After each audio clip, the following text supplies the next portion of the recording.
In the city's heart where dreams take flight, there lived a man with a troubled past, his face etched with stories of day and night, a street mentor whose wisdom would forever last. He walked with purpose, his eyes ablaze, with tales of triumph and battles won, his weathered hands, a testament to days of struggle and strife under the blazing sun. Each syllable resonating deep within, he spoke of courage, hope, and with utmost care, he guided young minds to conquer their sin. What secrets lay hidden in his gaze? This is the story that will ignite your spirit to rise and embrace life's maze. His words like gems, so precious and rare.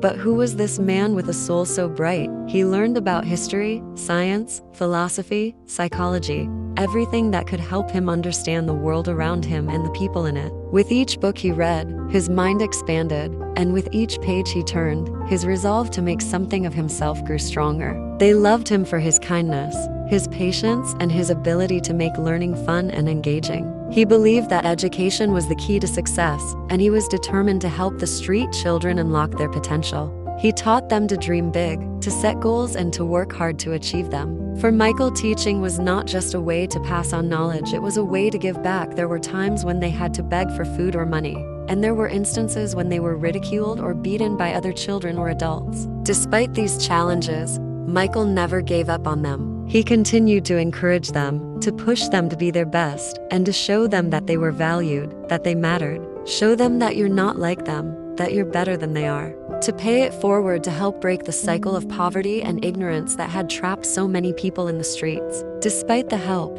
Michael still struggled. There were times when he went without food so that the children could eat. He slept on the streets, shielding the children with his body from the cold and the rain. He realized that he couldn't give up. He had to keep going for himself, for his family, and for all the people who believed in him. The program was successful, and many of the children were able to leave the streets and start new lives. His mother, a victim of circumstance, had been taken from him when he was just a baby. She had heard about his work and she was impressed by his dedication and passion. They were the embodiment of his journey, the living testament to his unbreakable spirit. He poured his heart and soul into nurturing their talents, igniting their curiosity, and showing them that they could rise above their circumstances. But he knew that he couldn't do this alone. He needed help, so he agreed to work with Sarah. He understood that they came from different backgrounds, had different experiences, and learned at different paces. But he never let that be an obstacle. He tailored his lessons to their needs, making learning an enjoyable adventure, a celebration of their unique abilities and perspectives. He was more than just a teacher. He was a guide, a counselor, a friend. He was the unwavering presence that anchored them, the steady voice that calmed their fears,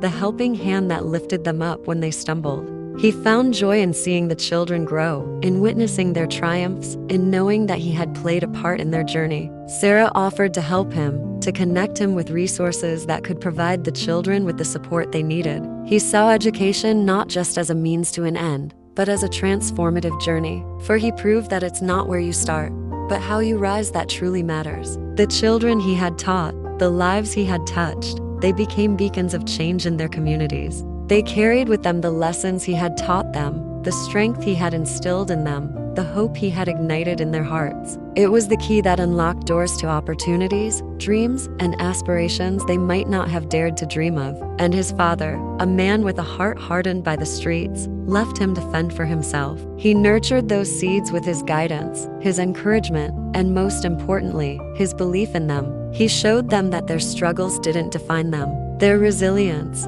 their strength, their dreams did. He saw in the children's eyes a reflection of his own journey, their resilience, their unyielding spirit in the face of adversity. He saw the strength that had allowed them to survive in the harshest of environments. He saw the brilliance that had kept their hopes alive despite the challenges they faced. He understood their struggles, their anger, their moments of despair. But he also saw their potential, their strength, and most importantly, their hope. His dedication and love for the children never wavered, and he remained a beacon of hope and inspiration for them, proving that even in the darkest of times, the human spirit can endure and even thrive. They are afraid of your intelligence, of your potential. Never let anyone make you feel less than you are. Remember that, growing up, Michael had been abandoned by foster families, rejected by schools, and ridiculed by society. As Alex ate, Michael talked to him, not about academics but about life, about facing adversity and overcoming it.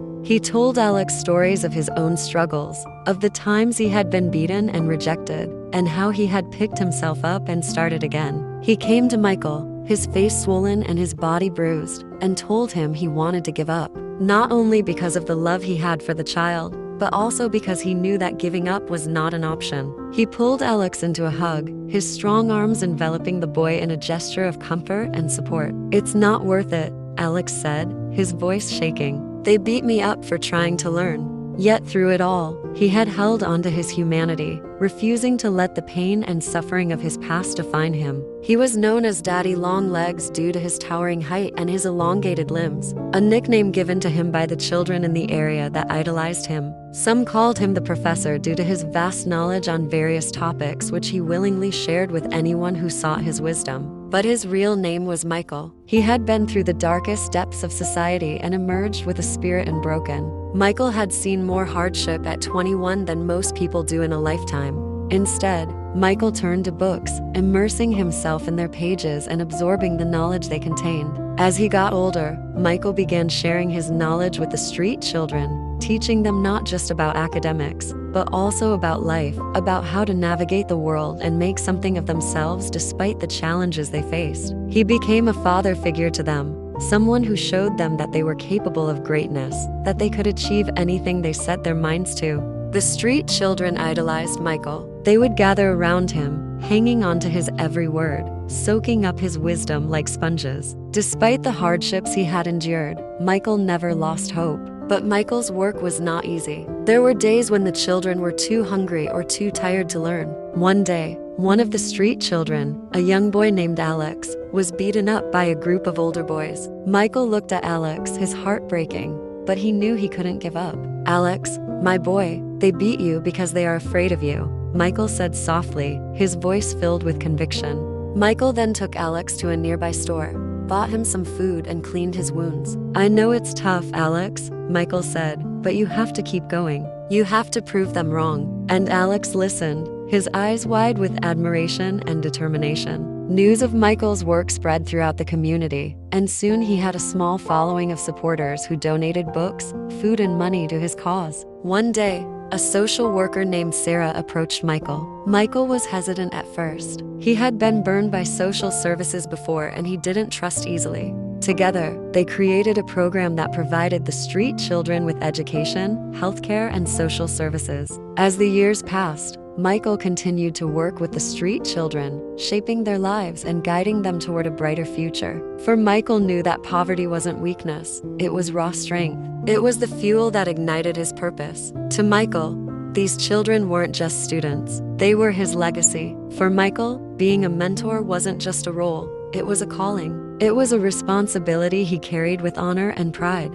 Michael believed that every child deserved a chance at a better life, that they deserved love, care, and most importantly, an education. He taught them with passion, with humor, and most importantly, with empathy. In the cracks of their resilience, Michael saw beauty. In those same cracks, Michael planted seeds of hope, seeds of empowerment, seeds of a brighter future. He taught them that they could rise above their circumstances, that they could break the cycle of poverty, that they could become whatever they wanted to be. So under the bridge, amidst the chaos and the struggle, Michael found purpose. For Michael knew that even the broken could build others, that even in the depths of despair, hope could flourish, that even in the cracks of their resilience, dreams could take flight. And as the years passed, Michael's legacy continued to grow. And so the story of Michael, the street mentor, became a tale whispered on the wind, a story shared around campfires, a legend that inspired generations to come.